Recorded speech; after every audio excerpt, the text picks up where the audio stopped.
শোকার্ত প্রজারা ক্ষুধার জ্বালায় আত্মচিৎকারে আকাশ বাতাস কাঁপিয়ে তুলেছে। কারো পেটে নেই ভাত, পরনে নেই বস্ত্র, মুখে দাবার মতো এতটুকু অন্ন। কিন্তু কেন, কাদের চক্রান্তে আমার রাজ্যে এত হাহাকার?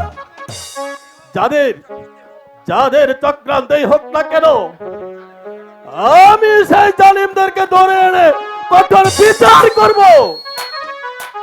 এই কে আছিস?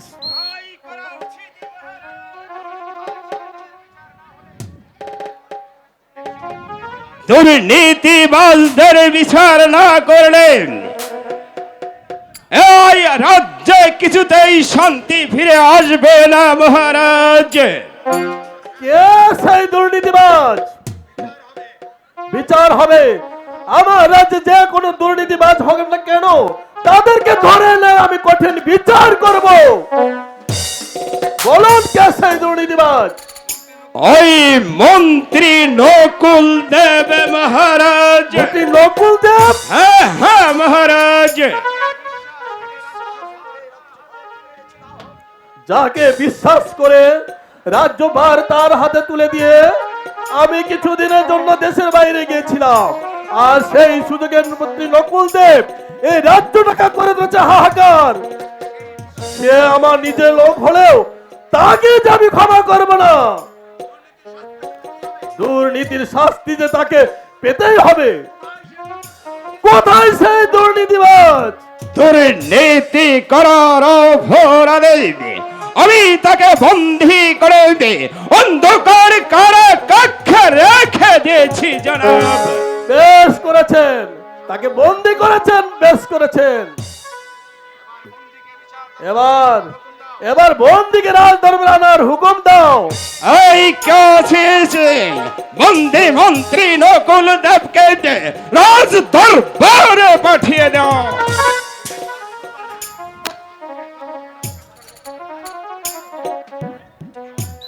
বিচার করুন মহারাজ, শয়তানের বিচার করুন। কে সেই শয়তান? যে বিনা অপরাধে আমার হাতে শৃঙ্খল তুলে দিয়েছে, সেই শয়তান বীর সিংহের বিচার করুন।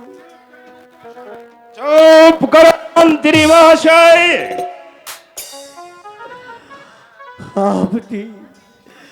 আপনি বিশ্বাস করুন মহারাজ, আমি যে মোটেও অপরাধী নই। ভীম সিংহের দুর্নীতির প্রতিবাদ করেছি বলে আজ আমার এই পরিণতি।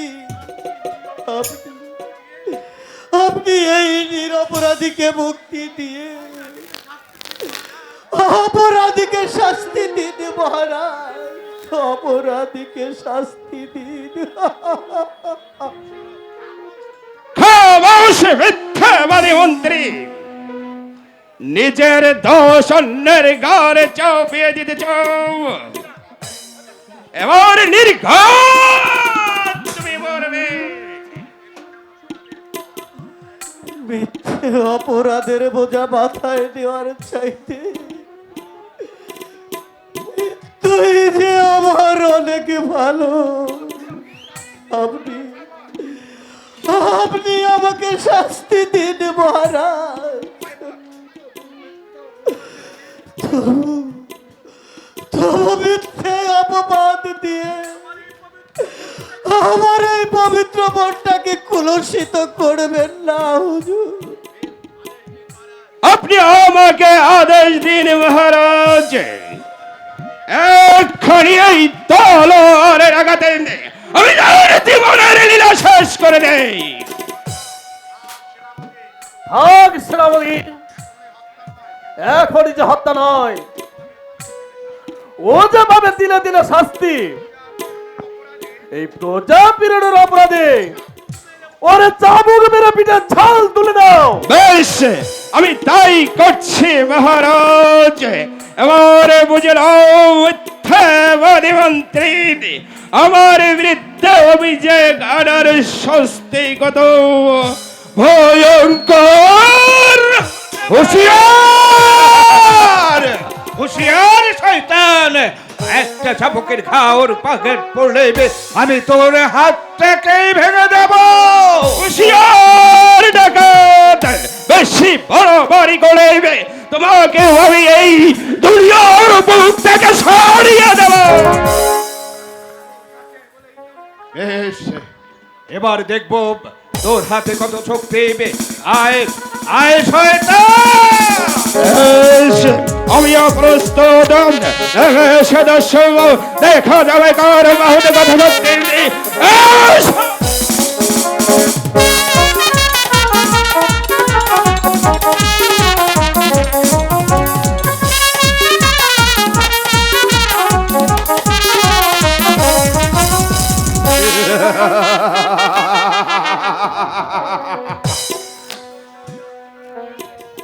মন্ত্রী মশাই, অস্ত্রখানা হাতে তুলে নিন।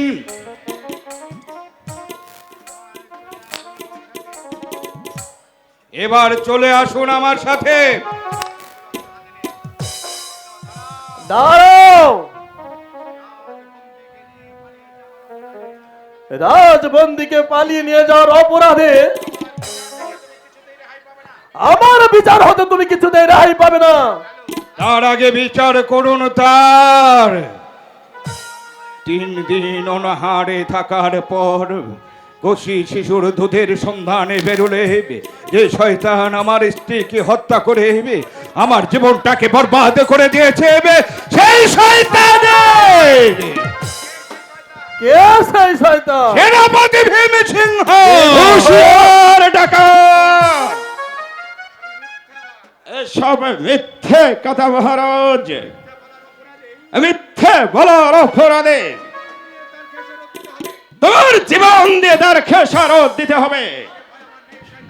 সে ভয় আমার নেই শয়তান। যার স্ত্রী হলো লম্পটের হাতে নিহত, কচি অনাহারে দিল জীবন, তার কিসের ভয়? মৃত্যু সে তো অনেক আগেই আমার হয়ে গেছে, তাই মৃত্যুর ভয় আমার অন্তরে নেই শয়তান। আপনি আমাকে আদেশ দিন মহারাজ, এক্ষুনি এই জানোয়ার দুটোকে আমি নির্মমভাবে হত্যা করি। শক্তির পরীক্ষা তো হয়েই গেছে বীর পুরুষ, আর কেন? তবে এটাও তুমি জেনে রেখো, তোমার অত্যাচারে রাজ্যের হাজার হাজার প্রজারা পাচ্ছে না এক মুঠো ভাত, কারো পরনে নেই কাপড়, নারীদের চোখে নেই ঘুম।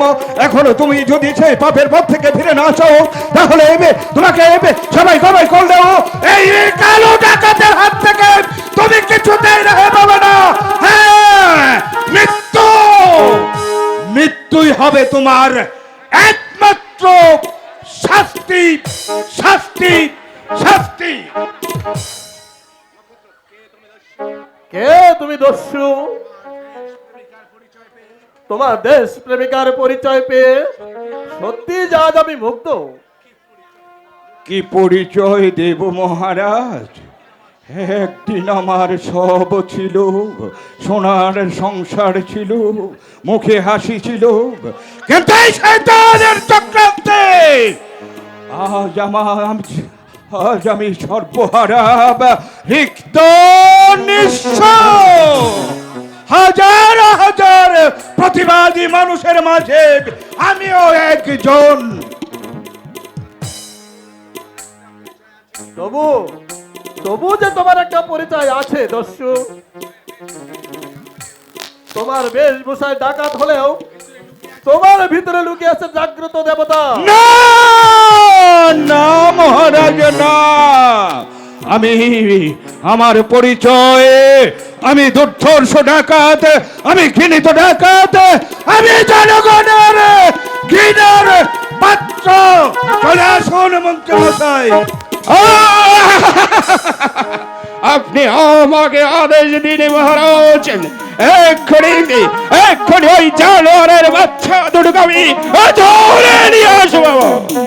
থাক, তোমাকে আর বিরক্ত দেখাতে হবে না। এবার আমি ভালো করে বুঝতে পেরেছি কে এই চক্রান্তের নায়ক, কিন্তু জেনেও বিচার ক্ষেত্রে যে আমি নিরুপায়। তুমিও শুনে রাখো কীর্তিমান পুরুষ, আমারও বর্তমানে অনেক কীর্তি তুমি করেছো, আর কিন্তু এগিয়ে না, তাহলে তো তোমার মৃত্যু কেউ রোধ করতে পারবে না, কেউ রোধ করতে পারবে না।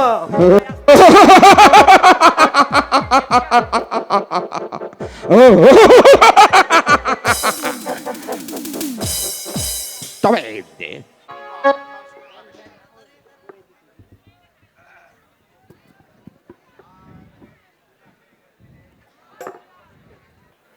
আজ আজ এই বিবাহ উৎসবের দিনে রাজপ্রাসাদটা যেন এক নতুন ভাবে জেগে উঠেছে। একদিকে ডাক সানাইয়ের শব্দ, অন্যদিকে পাইক পেয়াদের ছুটাছুটি, সব কিছু মিলিয়ে সারা প্রাসাদটা যেন আনন্দময় করে গড়ে তুলেছে। আমারও যে তাই মনে হচ্ছে মহারাজ। না না, হ্যাঁ, আমাকে যে আর বসে থাকলে চলবে না। চঞ্চল কুমার হয়তো এখনই নয়নমালাকে নিয়ে প্রাসাদে প্রবেশ করবে, তাদের যে আশীর্বাদের আয়োজন করতে হবে।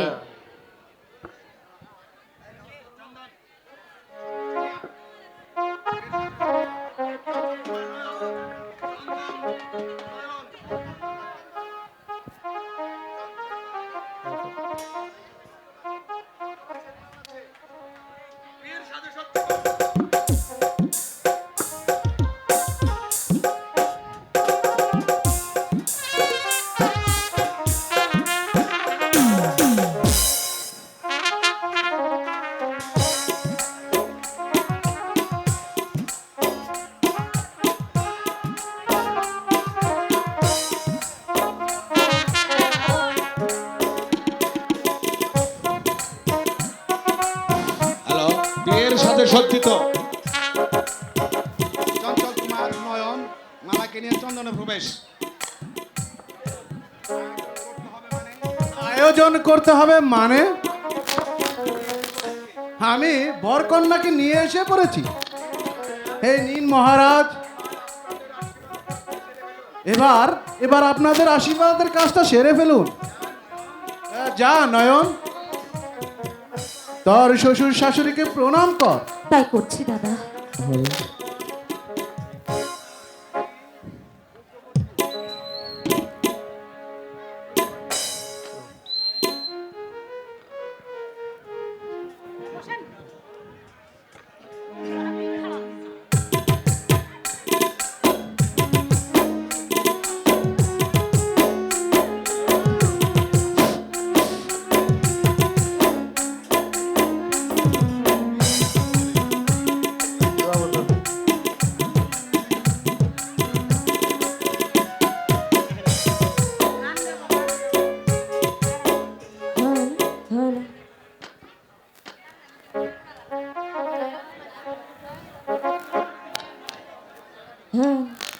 বধূ বেশে কন্যা রে,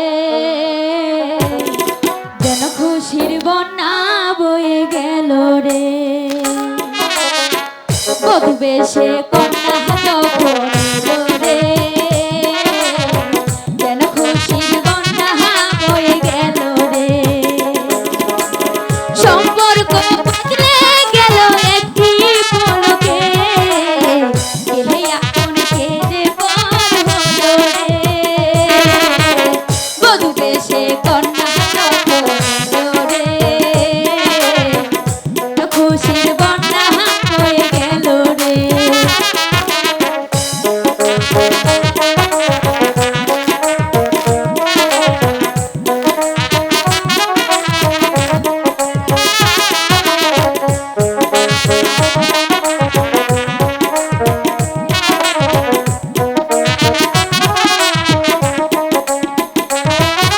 স্বপ্ন দেখে মনে বন একটি সম্পর্ক যে হয়, এই আপনকে যে পার হবে রে। এই আপনকে যে পার হবে রে।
বেশে কন্যা যখন এলো রে,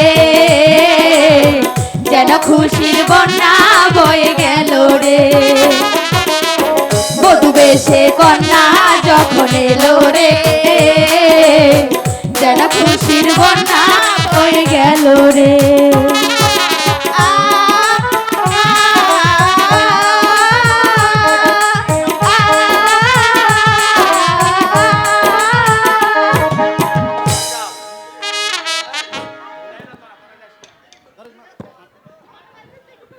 আয় বোন আয় দাদা এবার এবার আশীর্বাদের কাজটা সেরে ফেলি।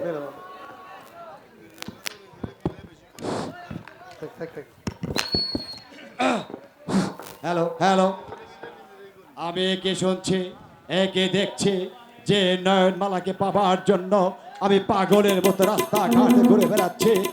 আজ তার বিবাহ হচ্ছে, যে কোনো ভাবে হোক না কেন এই বিয়ে আমাকে মানতেই হবে। থামো! এই বিবাহ কাজ সুসম্পন্ন করার পূর্বে আসল পরিচয় পর্বটা জেনে নেওয়া ভালো। আসল পরিচয়? আসল পরিচয়? নববধূ সজ্জিতা ভদ্র মহিলা হয়তো জানে না তার আসল পরিচয়। সে কি? এই সব কি বলছো রঘুপতি?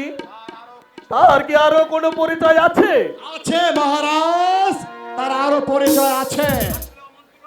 আসলেও সে মন্ত্রী কন্যা নয়, ও একটা চাষা নকুল দেবের মেয়ে।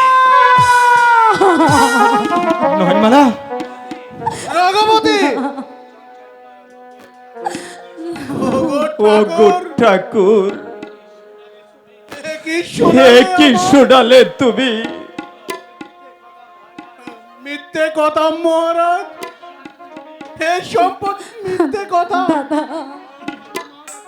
নয়নমালা, নয়নমালা আমার একমাত্র সহোদর বোন। অসম্ভব! যদি তোমার কথা মিথ্যে হয়, এই, হত্যার আদেশ দিলে আপনার কথা আমি মাথা পেতে নেব। আমি মন্ত্রী নকুলদেবকে পাঠিয়ে দিচ্ছি, সত্য মিথ্যার যাচাই করে নেবেন। আসি মহারাজ। দাদা এ কি হয়ে গেল দাদা? বোন, নয়নমালা, বোন তুই কাঁদিস নে বোন, তুই কাঁদিস নে।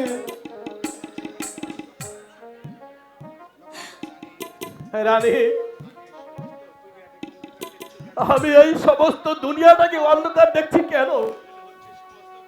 মনে হচ্ছে সমস্ত প্রাসাদটা যেন আমার মাথায় ভেঙে পড়ছে।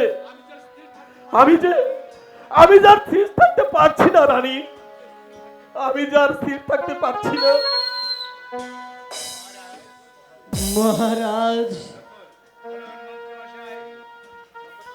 শুনুন মন্ত্রী মহাশয়, এই নয়নমালা কার মেয়ে, কি বা তার আসল পরিচয়?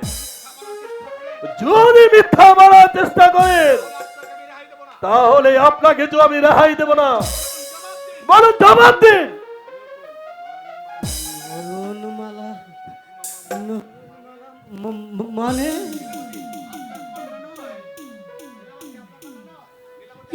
আপনার কন্যা নয়? না মহারানী, না না মন্ত্রী মহাশয়, কি হলো বোন? এ কি নয়নমালা, হলো? আমি কি শুনছি রে বোন? আমি জান, এ কি হলো? জানি আজ আর সত্যকে গোপন রাখা যাবে না, তাই তাই তো বলছি। নয়নমালা, নয়নমালা আমার অরুণজাত সন্তান না বাবা, তুমি এ কথা বলো না। ও যে আমার পালিত